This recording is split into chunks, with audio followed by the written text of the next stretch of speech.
नमस्कार दोस्तों, आप सुन रहे हैं पैसे से पैसा, कमाई और निवेश के असली तरीके। आज हम बात करने जा रहे हैं उस निवेश के बारे में जो कुछ लोगों के लिए भविष्य की करेंसी है और कुछ के लिए जोखिम का खेल। जी हाँ, आज का विषय है क्रिप्टोकरेंसी, जोखिम, निवेश और मुनाफा। आपने नाम तो सुना ही होगा, बिटकॉइन, एथेरियम, डॉगीकॉइन। लेकिन क्या आप जानते हैं कि इनके पीछे की ब्लॉकचेन तकनीक कैसे काम करती है? भारत में इसका कानूनी और टैक्स ढांचा क्या है? और सबसे महत्वपूर्ण, क्या क्रिप्टोकरेंसी वास्तव में मुनाफे का मेल है या जोखिम का खेल? आज के इस एपिसोड में हम विस्तार से समझेंगे क्रिप्टोकरेंसी की बुनियादी समझ, भारत में इसके नियम, टैक्स और टीडीएस स्ट्रक्चर, क्रिप्टो से पैसिव इनकम के रास्ते जैसे स्टेकिंग और डीएफई, और अंत में निवेश से पहले की सबसे अहम बात, डू योर ओन रिसर्च। तो बने रहिए मेरे साथ, क्योंकि आने वाले मिनटों में आप जानेंगे कि क्रिप्टो में कदम बढ़ाने से पहले आपको किन बातों पर ध्यान देना चाहिए ताकि जोखिम नहीं, समझदारी से मुनाफा आपका साथी बने।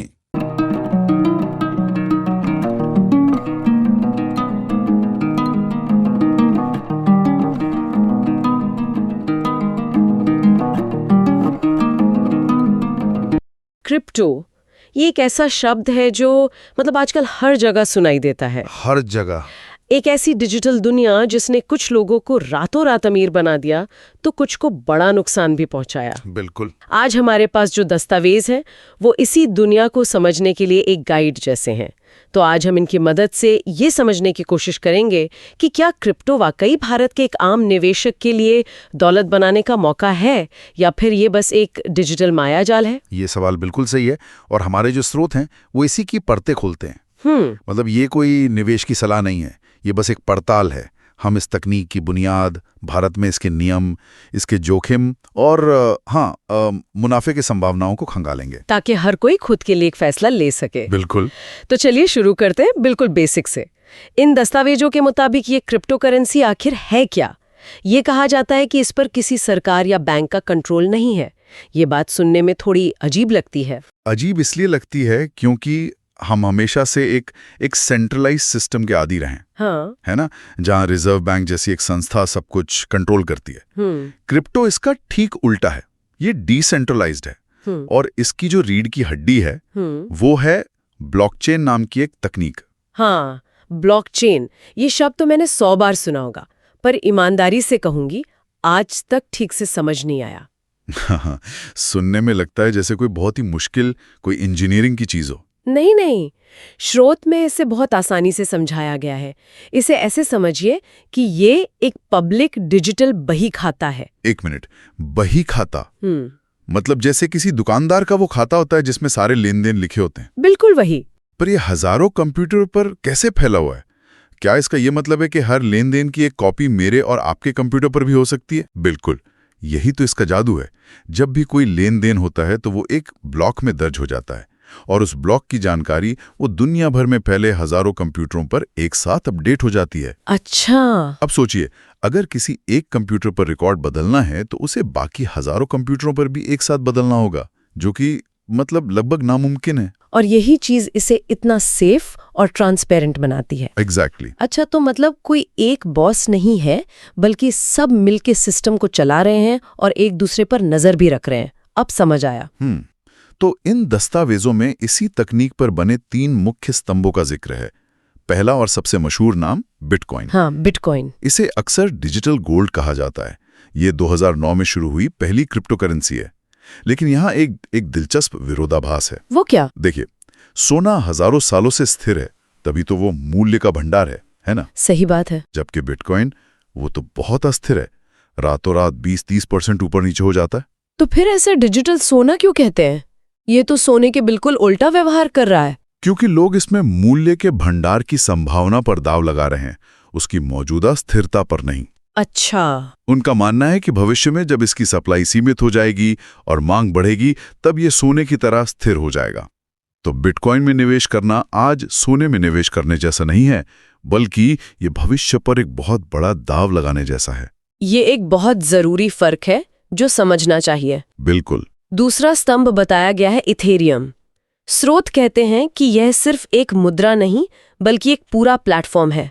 मतलब ये पैसे जैसा नहीं बल्कि एंड्रॉयड या iOS जैसा है जिस पर हम एप्स बना सकते हैं। आपने बिल्कुल सही समझा। यही वो बात है जो इथेरियम को इतना क्रांतिकारी बनाती है। ये एक तरह से कह सकते हैं कि इंटरनेट की नई दुनिया का ऑपरेटिंग सिस्टम है। इस पर स्मार्ट कॉन्ट्रैक्ट्स चलते हैं और आज हम जो डीफाई यानी डिसेंट्रलाइज्ड फाइनेंस का नाम सुनते हैं वो पूरा का पूरा इथेरियम की इसी नींव पर खड़ा है। और तीसरा स्तंभ है ऑल्ट कॉइन्स। ये नाम भी बहुत सुनने में आता है। हाँ, यानी बिटकॉइन और इथेरियम के अलावा बाकी सब कुछ। जी, इनमें हजारों कॉइन्स हैं, जैसे सोलाना, पॉलीगॉन, डॉज कॉइन। हाँ, स्रोत के मुताबिक ये अक्सर किसी खास मकसद को हल करने के लिए बनाए जाते हैं। जैसे सोलाना इसलिए बना ताकि वो वीजा कार्ड की तरह एक सेकंड में हजारों ट्रांजैक्शंस कर सके। अच्छा। तो हर ऑल्ट कॉइन के पीछे आमतौर पर एक मकसद होता है। हालांकि कुछ डॉज कॉइन जैसे मीम कॉइन्स भी हैं जिनका कोई खास मकसद नहीं है। ठीक है, तो ये तो हुई इसकी तकनीक की दुनिया, लेकिन असली सवाल तो पैसे और नियमों का है। बिल्कुल। और यहाँ से बात उन लोगों के लिए और जरूरी हो जाती है जो भारत से हैं। दस्तावेज कहते हैं कि भारत में क्रिप्टो की कानूनी स्थिति एक ग्रे एरिया में है। इसका असल में क्या मतलब हुआ? मतलब सरकार ने इसे गैर कानूनी नहीं कहा, लेकिन इसे रुपए की तरह मुद्रा भी नहीं माना है। इसे एक वर्चुअल डिजिटल एसेट या वीडीए का दर्जा दिया गया है। जैसे कोई प्रॉपर्टी या शेयर हो। बिल्कुल। मतलब आप इसे खरीद बेच सकते हैं, ये कानूनी है, लेकिन आप इससे दुकान पर जाके सब्जी नहीं खरीद सकते। और क्योंकि ये एक एसेट है तो इस पर टैक्स भी लगता है। और टैक्स की बात आते ही सबके कान खड़े हो जाते हैं। इन रिपोर्ट्स में टैक्स को लेकर जो नियम बताए गए हैं वो तो काफी सख्त लगते हैं। 30% का फ्लैट टैक्स। हाँ, 1 अप्रैल 2022 से क्रिप्टो से होने वाले किसी भी मुनाफे पर सीधा 30% का टैक्स है, चाहे आपकी इनकम कितनी भी हो। जी। और सिर्फ इतना ही नहीं, हर ट्रांजैक्शन पर 1% टीडीएस भी कटता है। लेकिन सबसे मुश्किल नियम जो स्रोत में बताया गया है वो कुछ और ही है। वो क्या है? वो ये है कि आप एक क्रिप्टो के नुकसान को दूसरे क्रिप्टो के मुनाफे से एडजस्ट नहीं कर सकते। क्या मतलब? मान लीजिए आपने बिटकॉइन में 50,000 का मुनाफा कमाया और उसी साल डॉज कॉइन में 40,000 का नुकसान कर दिया। ठीक है। तो शेयर बाजार में आप इन दोनों को एडजस्ट करके सिर्फ 10,000 के मुनाफे पर टैक्स देते। लेकिन क्रिप्टो में ऐसा नहीं है। आपको पूरे 50,000 के मुनाफे पर 30% टैक्स देना होगा और आपके 40,000 का नुकसान वो बेकार चला जाएगा। अरे, 30% टैक्स और ऊपर से नुकसान को एडजस्ट भी नहीं कर सकते। ये नियम तो इसे काफी मुश्किल बना देते हैं। बहुत ज्यादा। और ये तो सिर्फ टैक्स का जोखिम है। स्रोत तो बाजार के अपने खतरों की भी बात करता है ना? बिल्कुल। अस्थिरता यानी वॉलेटिलिटी, कीमतें मिनटों में ऊपर नीचे होती हैं। इसके अलावा कानूनी अनिश्चितता का जोखिम तो है ही कि सरकार कब कोई नया नियम ले आए, और फिर हैकिंग और धोखाधड़ी। इसीलिए स्रोत, वजीरेक्स और कॉइन डीसीएक्स जैसे जो भरोसेमंद भारतीय एक्सचेंज हैं उनके इस्तेमाल पर जोर देता है। इतने सारे जोखिम सुनने के बाद तो कोई भी डर जाएगा, लेकिन जाहिर है लोग इसमें पैसा लगा रहे हैं तो कुछ तो इनाम भी होगा। स्रोत में पैसिव इनकम का भी जिक्र है। हाँ, यहाँ 2 मुख्य रास्ते बताए गए हैं। एक है स्टेकिंग।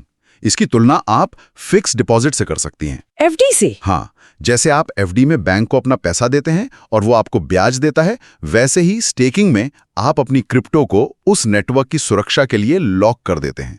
बदले में वो नेटवर्क आपको नई क्रिप्टो के रूप में इनाम देता है। अच्छा, और दूसरा तरीका है डीफाई, यानी बिना बैंक के बैंकिंग। ये कैसे काम करता है? सोचिए एक ऐसी बैंकिंग व्यवस्था जिसमें कोई बैंक मैनेजर, कोई बिल्डिंग, कोई बिचौलिया है ही नहीं।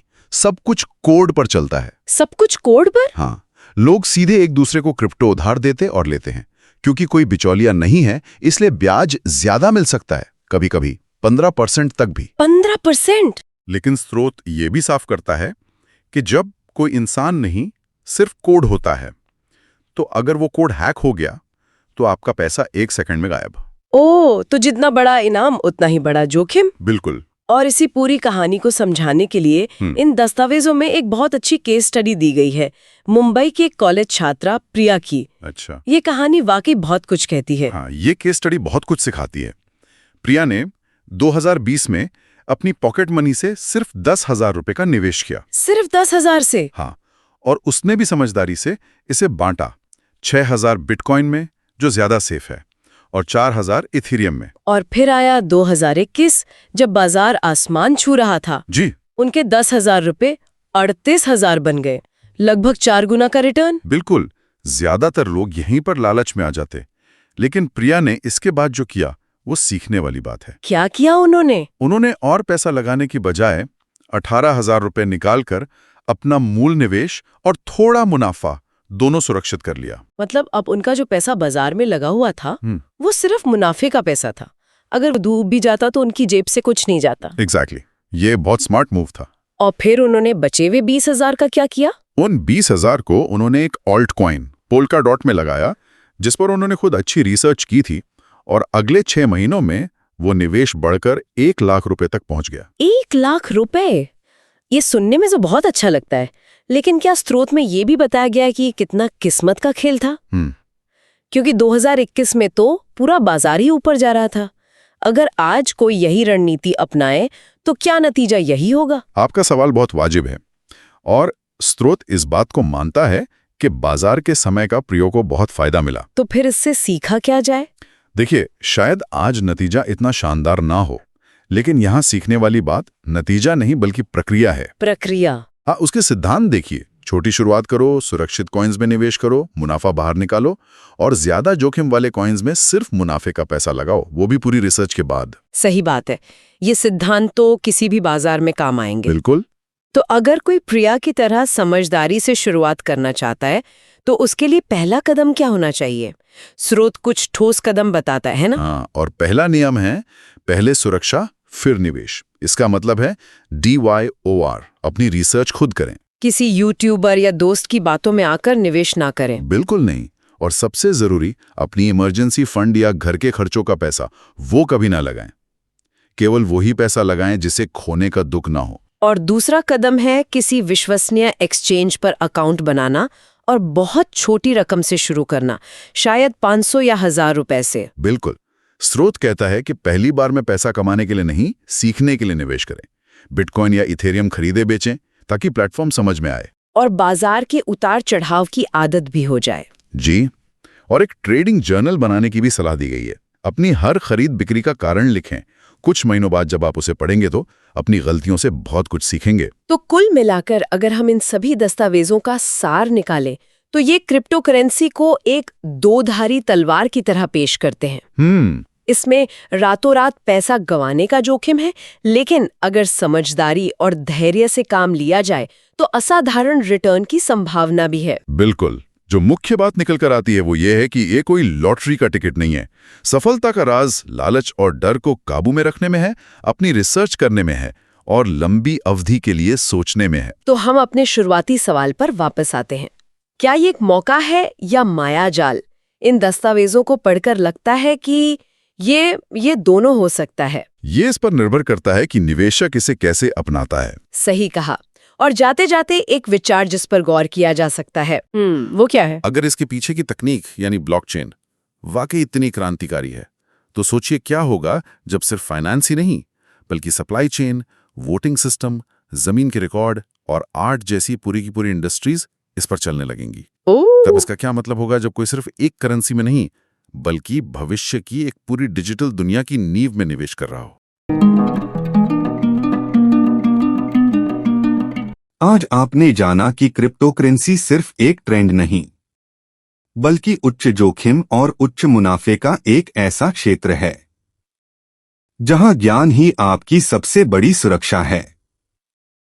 हमने देखा कि कैसे ब्लॉकचेन तकनीक पूरी वित्तीय दुनिया को बदल रही है, लेकिन साथ ही यह भी समझा कि क्रिप्टो मार्केट की अस्थिरता और टैक्सेशन इसे हर निवेशक के लिए उपयुक्त नहीं बनाते।